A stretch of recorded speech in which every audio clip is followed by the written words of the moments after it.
That is one stop destination for your English. और स्वागत है आप लोगों का हमारी सीरीज मैराथन 2021 के अंदर। हम लोगों ने फ्लैमिंगो की जो 5 चैप्टर्स हैं वो कंप्लीट कर लिए हैं और अब बारी है राइटिंग सेक्शन के कुछ टॉपिक्स की। तो आज डे नंबर 11 है और आज से हम राइटिंग सेक्शन के कुछ टॉपिक करने वाले हैं, क्योंकि हमारे को एक डायरेक्शन के अंदर मूव नहीं करना है, हमारे को मल्टी डायरेक्शन में मूव करना है ताकि हम ज्यादा से ज्यादा मार्क्स जो है उनको लॉक कर पाए। तो आज की जो क्लास है हमारी वो बेस्ड होगी शॉर्ट कंपोजिशंस के ऊपर। तो स्टार्ट करते हैं आज की क्लास को, जो कि है डे नंबर 11 के लिए। तो hello guys, welcome to Goodwill Education, that is one stop destination for your English and welcome to our series marathon English 2020-21 day number 11। और आज हम करने वाले हैं अपना राइटिंग सेक्शन स्टार्ट। जैसा कि मैंने बोला था कि हम कंटिन्यूस फ्लैमिंगो नहीं करने वाले हैं, तो फ्लैमिंगो के 5 चैप्टर्स हमने अभी तक कंप्लीट कर लिए हैं डे नंबर 10 तक, इंडिगो तक। अब हम राइटिंग सेक्शन को स्टार्ट कर रहे हैं और ऐसा भी नहीं है कि राइटिंग सेक्शन भी कंटिन्यू चलता ही रहेगा। हाँ, कुछ टॉपिक्स होंगे और उसके बाद वापस हम शिफ्ट करेंगे लिटरेचर में फ्लैमिंगो की पोम्स के लिए। तो आज की जो क्लास है उसके अंदर डे नंबर 11 में मैं इन्विटेशन का टॉपिक करा रहा हूँ, ठीक है। और ये जो इन्विटेशन का टॉपिक है ये कंपल्सरी टॉपिक है, तो बता दूँ कंपल्सरी क्वेश्चन आएगा ही आएगा, ठीक है, जो कि 3 मार्क्स का आएगा आपका, ठीक है। तो ये इनविटेशन तो अच्छे से करना ही है। जैसे पहले क्या होता था कि इनविटेशन चॉइस में आता था, नोटिस के या एडवर्टीजमेंट के, तो स्टूडेंट कहते थे कि चलो सर हम यही कर लेंगे नोटिस, तो इनविटेशन करने की ज़रूरत नहीं पड़ेगी। लेकिन अब क्या है कि ये चॉइस में नहीं है, ये कंपलसरी है। फॉर्मल और इनफॉर्मल इन्विटेशन में चॉइस आएगी, मतलब इन्विटेशन तो आएगा ही आएगा। तो इसका मतलब क्या हुआ? इसका मतलब यही हुआ कि आपको ये क्वेश्चन अच्छे तरीके से करना पड़ेगा, ठीक है। अब हम बात करते हैं इनविटेशन हमारे कितने तरीके के होते हैं। तो इनविटेशन हमारे होते हैं 2 तरीके के, फॉर्मल और इनफॉर्मल इनविटेशन। अब मैंने समझाया था वैसे कि कैसे करते हैं, लेकिन मैं इसे थोड़ा और इजी बनाऊंगा आज, ठीक है। तो देखो, फॉर्मेट्स ऑफ ड्राफ्टिंग इनविटेशन कि अगर हम इनविटेशन ड्राफ्ट करते हैं तो उसका फॉर्मेट क्या होता है। तो 2 तरीके से लिखते हैं हम, एक लेटर वे में लिखते हैं और एक हम लिखते हैं बॉक्स फॉर्म में, या हम कह सकते हैं इसको कार्ड फॉर्म। क्या कह सकते हैं हम? Card form. कार्ड फॉर्म का मतलब क्या होता है तो सबको पता ही होगा। जैसे आप लोगों के घर में अगर कोई इनविटेशन आता है तो आपने देखा होगा कई सारे इनविटेशन कार्ड के फॉर्म के अंदर आते हैं, ठीक है। लेटर फॉर्म में तो नहीं आते, कार्ड के फॉर्म में ही आते हैं। अब चाहे वो आपके रिलेटिव का इनविटेशन हो या कोई ऑफिशियल इनविटेशन हो, वो कार्ड के फॉर्म के अंदर ही आता है, ठीक है। तो इससे ये बात तय हो जाती है कि ऐसा ज़रूरी नहीं होता कि फॉर्मल इनविटेशन कार्ड फॉर्म में लिखते हैं और इनफॉर्मल इनविटेशन लेटर फॉर्म में लिखते हैं, ऐसा कुछ नहीं होता। लेकिन जो आपकी रेफरेंस बुक्स दे रखी हैं, काफ़ी सारी रेफरेंस बुक्स मैंने चेक करी इस ईयर की, तो उसमें इसी तरीके से दे रखा है कि जो इनफॉर्मल इन्विटेशंस हैं, इनफॉर्मल इन्विटेशन मैं बता देता हूँ क्या होते हैं। इनफॉर्मल इन्विटेशंस वो इन्विटेशंस होते हैं जहाँ पे बेसिकली हम अपने रिलेटिव्स को इन्वाइट करते हैं। इनफॉर्मल इन्विटेशंस कौन से होते हैं? जहाँ पे हम अपने रिलेटिव्स को, नोन को, फ्रेंड्स को इन्वाइट कर रहे होते हैं। और फॉर्मल इन्विटेशंस कौन से होते हैं? जहाँ पे हम वर्क के अंदर ऑफिशियली किसी को इन्वाइट कर रहे होते हैं, ठीक है। जैसे कि कोई एनुअल डे है, वहाँ पे हमें इनवाइट करना है एज अ चीफ गेस्ट किसी को, तो वो फॉर्मल इनविटेशन होगा, ठीक है, क्योंकि हम एक ऑफिशियल इवेंट जो है वहाँ पे किसी को इनवाइट कर रहे हैं। और अगर किसी दोस्त को, ठीक है, और किसी रिलेटिव को, रिश्तेदार को हम इनवाइट कर रहे हैं तो वो आपका इनफॉर्मल इनविटेशन होता है। तो ज़्यादातर जितनी भी रेफरेंस बुक है, I have many reference books, ठीक है, लाइक एग्ज़ाम आइडिया हो गया, अरिहंत हो गया और शिवदास हो गया, इसके अलावा भी जो हैं, तो उन सब के अंदर मैंने देखा है कि इनफॉर्मल इन्विटेशंस लेटर फॉर्म में दे रखे हैं और फॉर्मल इन्विटेशन कार्ड फॉर्म में। तो हमें उसी तरीके से चलना है, ठीक है। तो पहले मैं बात करता हूँ फॉर्मल इन्विटेशन की। फॉर्मल इन्विटेशन कौन से फॉर्म में होगा भाई? कार्ड फॉर्म के अंदर होगा। अब करेंगे कैसे वो मैं आपको बताऊँगा, ठीक है। अब यहाँ पे देखो, यहाँ पे पहले मैं ब्लूप्रिंट की बात करता हूँ। देखो ब्लूप्रिंट ऑब्वियस सी बात है यार, देखो कार्ड फॉर्म में तो मतलब एक बॉक्स बनेगा, ऑब्वियस सी बात है। अगर कार्ड फॉर्म है तो सबसे पहली चीज़ क्या बनेगा? एक बॉक्स बनेगा, ठीक है। अब इस बॉक्स की अगर हम बात करें तो बॉक्स में सबसे पहली चीज़ क्या आती है? बॉक्स में सबसे पहली चीज़ आती है गाइस होस्ट, ठीक है। सबसे पहली चीज़ क्या आती है? होस्ट। अब ये होस्ट कौन होता है भाई? होस्ट वो होता है जो किसी इवेंट को ऑर्गेनाइज करता है, जो आपको एज अ गेस्ट इनवाइट कर रहा है, उसको होस्ट कहते हैं। जैसे मान लेते हैं कि आप कोई फंक्शन ऑर्गेनाइज कर रहे हो तो आप उसके होस्ट हो, और जो बंदा जिसको आप इनवाइट कर रहे हो वो आपका गेस्ट है। होस्ट को हिंदी में मेज़बान कहा जाता है, ठीक है। तो होस्ट आ गया। अब होस्ट क्या करेगा? इनवाइट करेगा। 1 minute, just wait a second. तो होस्ट क्या करेगा भाई? इनवाइट करेगा, ठीक है। अब ये होस्ट जो है वो किसको इनवाइट करेगा? बेसिकली जो होस्ट है वो किसको इनवाइट करेगा? गेस्ट को, ठीक है। As I told you, host invites guest, ठीक है। अब कहाँ पे इनवाइट करेगा, इवेंट नेम, फिर क्या आ जाएगा, इवेंट का नाम आ जाएगा जिस इवेंट के अंदर वो इनवाइट कर रहा है, ठीक है। इसके बाद आ जाएगा डिटेल्स ऑफ द इवेंट, ठीक है। डिटेल्स ऑफ द इवेंट के अंदर क्या क्या चीज़ें आ सकती हैं, डेट आ सकता है, टाइम आ सकता है, वेन्यू मतलब प्लेस का नेम आ सकता है जहाँ पे वो हो रहा है, ठीक है। और इसके अलावा लास्ट में लेफ्ट साइड पे हम लिख देते हैं RSVP। और RSVP का मतलब क्या होता है, यहाँ पे RSVP का मतलब होता है रिस्पॉन्ड प्लीज़। RSVP का मतलब क्या होता है, रिस्पॉन्ड प्लीज़, मतलब कि जिसको भी हम इनवाइट कर रहे हैं वो हमें रिस्पॉन्ड करके बताए चीज़ों के बारे में कि वो आएगा या नहीं आएगा। और यहाँ कोई भी नंबर दे सकते हैं, रैंडमली हम कोई भी नंबर लिख सकते हैं, चाहे तो उस पर्सन का नाम भी लिख सकते हैं जो इनवाइट कर रहा है। जैसे कि मान लो कोई स्कूल है, स्कूल इनवाइट कर रहा है तो स्कूल के प्रिंसिपल का नेम आ सकता है, ठीक है, डायरेक्टर का नेम आ सकता है, कुछ भी आ सकता है। तो ये हमारा बेसिक ब्लूप्रिंट है, ठीक है। अब लिखेंगे कैसे इसको, मैं यहाँ पे एक बार दिखा देता हूँ तुम लोगों को, ठीक है। देखो एग्जाम्पल है यहाँ पे, जैसे देखो ये होस्ट है, principal staff and students of Jindal public school जो हैं। अब ये एक लाइन लिख देते हैं हम इनवाइट करने के लिए, take great pleasure in inviting you to the, कि आपको इनवाइट किया जा रहा है। अब इवेंट का नेम आ गया। सबसे पहले समझो कि इनवाइट कौन कर रहा है, तो यहाँ होस्ट का नेम आ गया। सबसे पहले क्या आ गया, होस्ट का नेम आ गया। और होस्ट का जो नेम है उसके बाद हमने क्या लिख दिया यहाँ पे, बेसिकली एक बेसिक सी लाइन कि take great pleasure in inviting you to the annual sports day. तो यहाँ इवेंट का नेम आ गया। अच्छा एक चीज़ यहाँ मिस हो गई, अगर आप गौर करोगे तो मैंने सबसे पहले लिखा था होस्ट, फिर होस्ट इनवाइट्स गेस्ट, गेस्ट का नेम, लेकिन यहाँ पे ये जो फॉर्मेट है इसमें किसी गेस्ट का नेम नहीं लिखा हुआ, यहाँ पे लिखा हुआ है इनवाइटिंग यू। लेकिन ज़्यादातर केसेस में जो आप लोगों के क्वेश्चंस आते हैं ना, उनके अंदर दिया होता है कि आपको किसी एक पर्टिकुलर पर्सनालिटी को इनवाइट करना है। जैसे कि ये वाला क्वेश्चन देखो, इस क्वेश्चन में क्या लिखा हुआ है, इसमें लिखा हुआ है लिटरेरी क्लब है आपके स्कूल का, ठीक है, वो एक प्ले ऑर्गेनाइज कर रहा है, वेटिंग फॉर गॉडॉट एक प्ले है, ठीक है, वो ऑर्गेनाइज कर रहा है। तो आप क्लब के सेक्रेटरी हो, आपको एक इनविटेशन लिखना है और इनवाइट करना है एक फेमस राइटर को जिसका नाम है सुदेश गुप्ता, जो कि वहाँ गेस्ट ऑफ ऑनर के रूप में आएंगे। तो इनविटेशन ड्राफ्ट करना है, आपका नाम अलीशा है या आकाश है, ठीक है। अब ऑब्वियस सी बात है, देखो यहाँ पे किसी स्पेसिफिक पर्सनालिटी को इनवाइट करा जा रहा है ना, तो देखो मैंने लिख दिया। अब यहाँ नेम स्कूल का नहीं लिखा तो मैंने एज्यूम कर लिया स्कूल का नेम कि principal staff and students of Jindal public school take great pleasure in inviting. अब देखो यहाँ पे लिख दूंगा इनवाइटिंग, देखो मिस्टर सुदेश गुप्ता, ठीक है भाई, ओके। ये मैंने लिख दिया इनका नाम, ठीक है। इसको मैं चाहूँ तो बड़ा भी कर सकता हूँ, थोड़ा सा अपने हिसाब से, थोड़ा बेटर लगे चीज़ें, इसके लिए मैं चीज़ें कर सकता हूँ, ठीक है। अब इसके नीचे चाहूँ तो मैं इनकी पोजीशन भी लिख सकता हूँ, फेमस राइटर,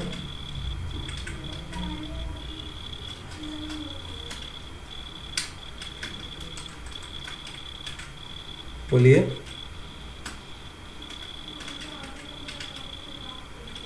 हाँ बिल्कुल, गेस्ट के में लिखा है मैंने, in their play waiting for गॉडॉट।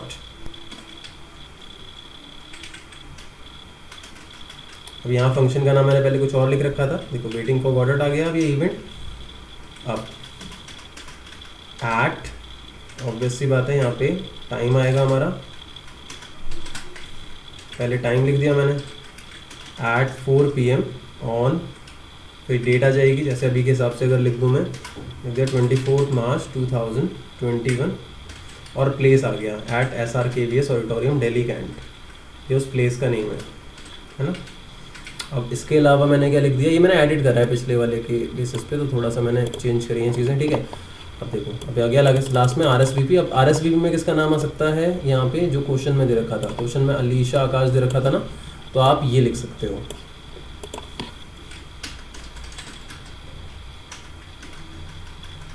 RSVP Alisha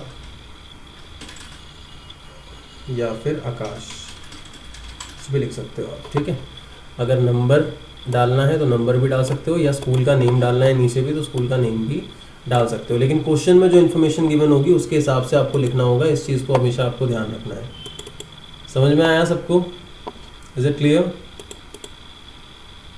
तो ये हमारा बेसिक सा एक इनविटेशन है और बहुत ही ईजी है इनविटेशन, कोई बड़ी चीज़ नहीं है इनविटेशन करना। इनविटेशन करने के लिए बस इतना ही है कि आपको तो जो बेसिक ब्लूप्रिंट होता है उस बेसिक ब्लूप्रिंट को ध्यान रखना होता है। अगर आप उस बेसिक से ब्लूप्रिंट को ध्यान रखोगे तो सारी चीज़ हो जाएंगी। सबसे पहले किसका नेम आया देखो, होस्ट का, देख सकते हो तुम, होस्ट का नाम आया यहाँ पे, ये रहा, ठीक है। फिर उसके बाद किसका नाम आया, इनवाइट्स। इनवाइट्स के लिए हमने ये वाली लाइन लिख दी, take great pleasure in inviting, ठीक है। फिर क्या आ गया, गेस्ट का नेम, गेस्ट का नेम था तो ये गेस्ट का नेम आ गया और पोजीशन भी आ गई। अब कहाँ पे इनवाइट हो रहा है, इवेंट की डिटेल्स, इवेंट का नेम, तो इवेंट क्या था भाई, वेटिंग फॉर गॉडॉट एक प्ले है, in their play waiting for Godot, ठीक है। अब डिटेल्स ऑफ इवेंट दे दी हमने, जिसमें क्या आ गया, डेट आ गया, टाइम आ गया, प्लेस आ गया, ये सब, और लास्ट में RSVP आ गया। बहुत ईजी है, ठीक है। अब इसका रिप्लाई भी बनता है, कई बार क्या बनता है, इसका रिप्लाई भी बनता है। रिप्लाई का मतलब क्या है कि जैसे अब सुदेश गुप्ता को इनवाइट करा हमने, अब वो रिप्लाई कर रहे हैं कि मैं आऊँगा या नहीं आऊँगा, उसके हिसाब से अरेंजमेंट होगी। तो क्वेश्चन फिर उस टाइम पे कैसे आएगा, तो थिंग इज कि क्वेश्चन किस तरीके से आएगा, तो एक बार बताता हूँ मैं, रुक जाओ, ठीक है। अच्छा, ये क्वेश्चन फॉर्मल का दे रखा था, ये वाला जो क्वेश्चन दे रखा है ये फॉर्मल इन्विटेशन का दे रखा है, ठीक है। लेकिन उससे नीचे वाला क्वेश्चन अगर तुम देखोगे तो देखो इनफॉर्मल इन्विटेशन का। रिप्लाई मैं बाद में बताता हूँ, पहले मैं इनफॉर्मल वाला भी एक बार समझा देता हूँ तुम्हें। देखो नीचे क्या लिखा है, यू आर क्रिश कृतिका, आपका नाम क्रिश या कृतिका है, your friend from Malaysia is staying in the hotel, आपका एक फ्रेंड होटल में ठहरा हुआ है, आपको इन्वाइट करना है उसको दिवाली सेलिब्रेशंस के लिए अपने घर पे at with you at your home. तो इनफॉर्मल इन्विटेशन है क्योंकि हम किसी फ्रेंड को इन्वाइट कर रहे हैं, इजंट इट। अब इनफॉर्मल इन्विटेशन का ब्लूप्रिंट क्या होगा, मैंने आपको बताया ना, इनफॉर्मल इन्विटेशन कौन से फॉर्म में लिखा जाएगा,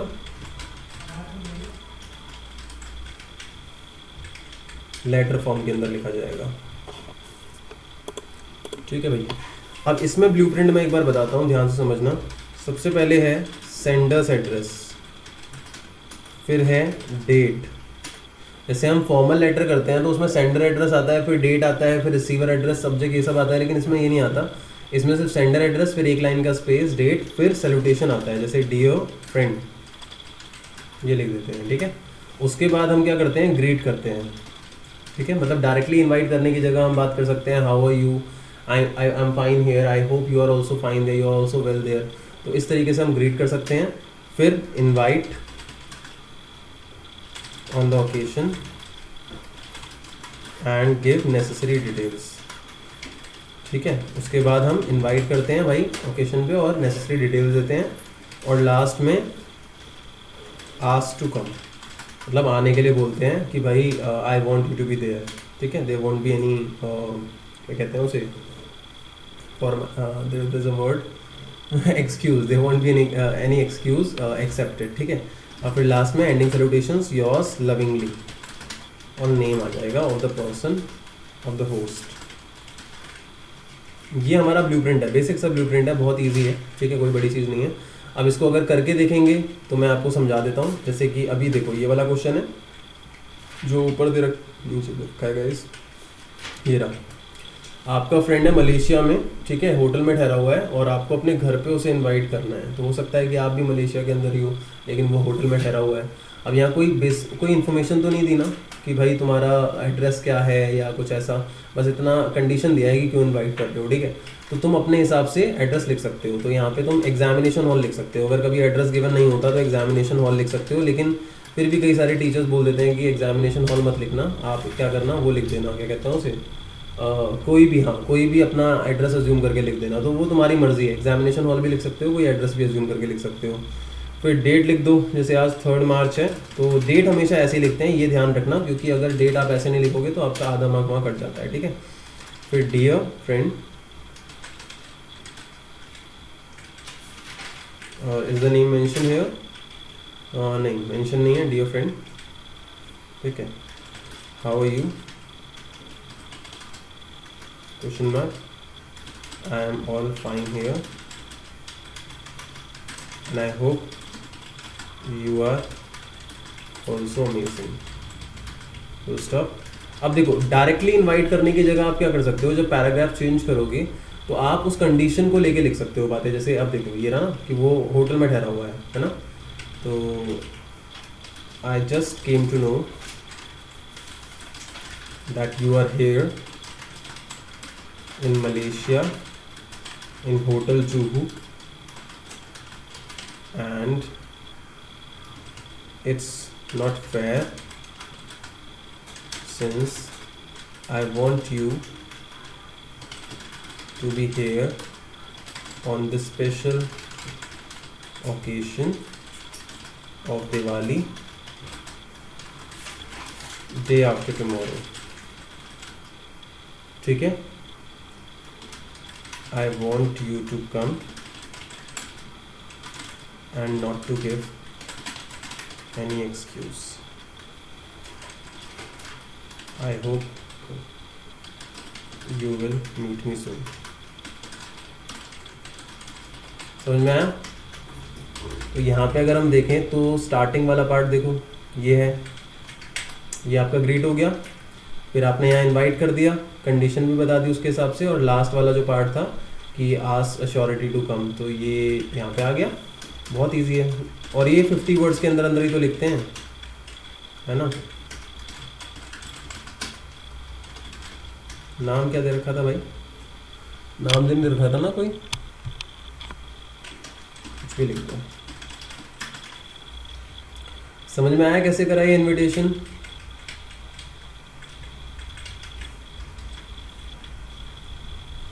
Is it clear to each and every person?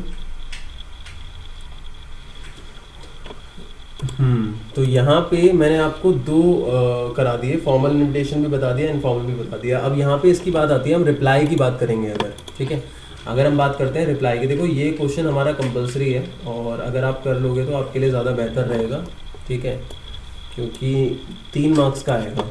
और देखो जब हम अच्छे मार्क्स लाना चाहते हैं, टॉप करना चाहते हैं, तो बूंद बूंद से जैसे सागर भरता है, देखो सागर तो बात की बात है, पहले बाल्टी भी बूंद बूंद से भरती है, ठीक है। तो इसीलिए आई वुड सजेस्ट कि आप हर एक चीज़ को अच्छे से करो, ठीक है। जिसको भी डाउट है वो डायरेक्टली पूछे मेरे से माइक पे।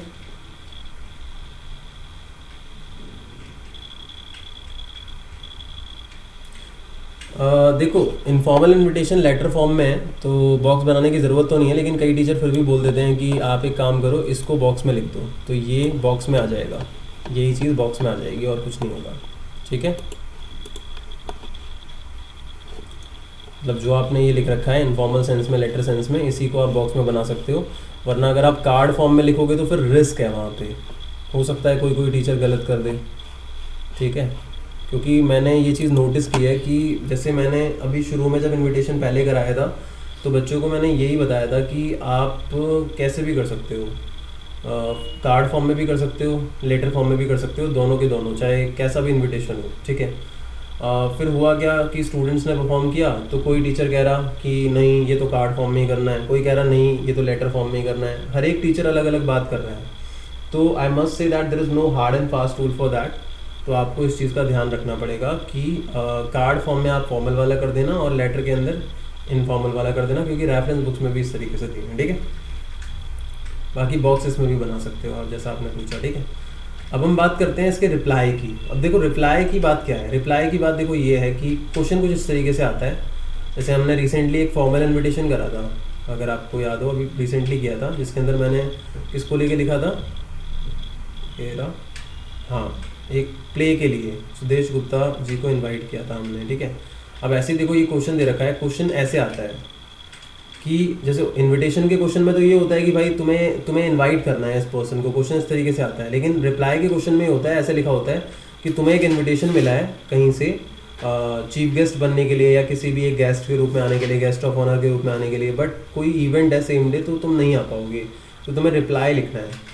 अब तुम देखो जब तुमने इन्विटेशन लिखा था तो क्या ब्लूप्रिंट था, होस्ट क्या कर रहा था, इन्वाइट कर रहा था गेस्ट को, फिर इवेंट का नेम मेंशन करता है, डिटेल्स मेंशन करता है, RSVP में नंबर दे देता है। अब क्या लगता है आपको शुरू में किसका नाम आएगा, गेस्ट का आएगा ना, और गेस्ट क्या करेगा, थैंक्स कहेगा किसको, होस्ट को, इवेंट के लिए, और साथ में वो रीज़न दे देगा कि मैं क्यों नहीं आ पाऊँगा। तो इसी के रिप्लाई में कंसिडर करके अगर आप लिखो, देखो लिखा है ना एक्सप्रेसिंग ग्रेटिट्यूड, मतलब ग्रेटिट्यूड शो करना है किसको, होस्ट को, जिन्होंने आपको इनवाइट करा, और मेंशन करना है ओकेशन, डेट, टाइम, और कंफर्म करना है कि प्रेजेंस होगी या एब्सेंस रहेगी, ठीक है। जैसे ये करके दिखाया हुआ है, ये वाला जो क्वेश्चन है, मान लो अरविंद केजरीवाल जी को इनवाइट किया था एज अ चीफ गेस्ट, अब वो रिप्लाई करके बोल रहे हैं तो mister Arvind Kejriwal honourable chief minister of Delhi, ठीक है, ऐसे भी लिख सकते हैं हम इसे बॉक्स में थोड़ा और अच्छे से कि अरविंद केजरीवाल सबसे ऊपर लिख दिया और फिर हमने ये सेंटर में कर दिया, ऐसे सेंटर में रखते हैं तो ज़्यादा बेटर लगता है, ऐसे भी कर सकते हैं, ऐसे थोड़ा बड़ा कर दिया मान लेते हैं हम, ठीक है। तो अब यहाँ पे आ गया थैंक्स, ठीक है भाई। अब ये किसको थैंक्स कह रहे हैं? जिसने इनवाइट किया था, hocus pocus the magic circus था, for their invitation to be a chief guest on the occasion 25th December 2020, but he feels regret to inform that he won't be able to attend the event due to another function same day. Yeah, due to an urgent meeting same day. Due to an urgent meeting same day. समझ में आया किस तरीके से करना है?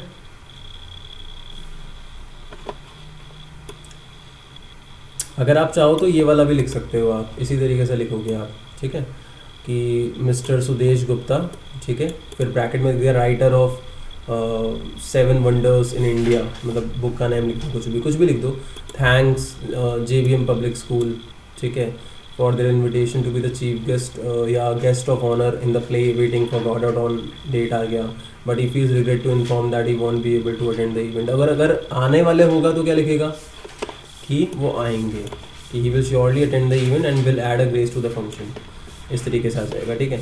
और short compositions में ये वर्ड यूज़ नहीं होंगे, I me my we us are you your he she they name it, ये ध्यान रखना है, ठीक है। और इनफॉर्मल इन्विटेशन के रिप्लाई के अंदर क्या होगा? ऑब्वियस सी बात है, सेम जैसे मैंने यहाँ पे इन्वाइट कर रखा है अपने फ्रेंड को, ठीक है, कि how are you, I am fine here, तो रिप्लाई में क्या होगा? I am all fine here and I am happy to listen that you are also good, इस तरीके से आएगा। फिर आपने बोला है ना I just came to know that you are here in Malaysia, तो रिप्लाई में क्या आएगा भाई? वो बंदा क्या लिखेगा? I am glad that you came to know that I am here and I am very happy that you are inviting me at your home and it's been a privilege that I come there and you know stay at your home। तो इस तरीके से कुछ reply लिखना पड़ेगा, मतलब जैसे हमने इनविटेशन रिसीव किया है उसी के हिसाब से तो रिप्लाई लिखेंगे ना। तो आपके माइंड में इनविटेशन का सारा कंटेंट है तो उसके हिसाब से आप लिख सकते हो। सेम देखो, डेट आ गया, उससे पहले क्या आ गया भाई? एड्रेस आ जाएगा, ठीक है, ये एड्रेस दे रखा है भाई, ठीक है। जो गेस्ट अपना एड्रेस लिख देगा, एग्जामिनेशन और लिख सकते हैं, डेट, फिर सैल्यूटेशन डियर फ्रेंड, फिर ग्रैटिट्यूड शो करना है कि भाई तुमने इनवाइट किया, फिर happy to be a part of this event और regret to inform the absence, और या फिर प्रेजेंस, कुछ भी लिखना हो, फिर पेइंग रिगार्ड्स और विशेस, योर्स लगेंगे। जैसे यार रखा ना, I am very glad to receive the invitation of your sister's wedding. I really wanted to be a part of the event, but I feel regret to inform you that I won't be able to attend the ceremony because of my board exam same day. I give my blessings to the newly wedded couple. I will try to meet you as soon as possible. Yours lovingly, नहीं समझ में आया? अब यहाँ पे कुछ previous year questions दे रखे हैं, आप एक बार पढ़ लेना इन क्वेश्चंस को। मैंने फाइल ना ऑलरेडी आई थिंक अपलोड कर दी है, अगर नहीं की होगी तो मैं अभी कर दूंगा, ठीक है।